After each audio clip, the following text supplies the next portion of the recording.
Hello friends, welcome back to our YouTube channel Tech and Cryptos. Today in this video, let's learn about how to put a song in repeat in Spotify. So let's get started.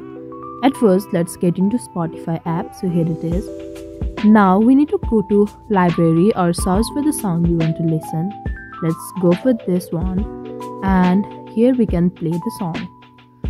When it's playing, here we can see this icon over here, and this is for repeat. When it's white, it means there is no repeat of a song. When we tap it once, here we can see a little green dot below. This means whole playlist will be repeated.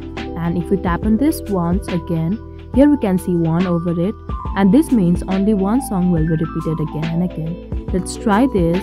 When this song completes, here we can see the same song is repeated again. So this is it. This is how you can put a song and repeat in Spotify. I hope you liked the video. Please do like and subscribe. Thanks for watching.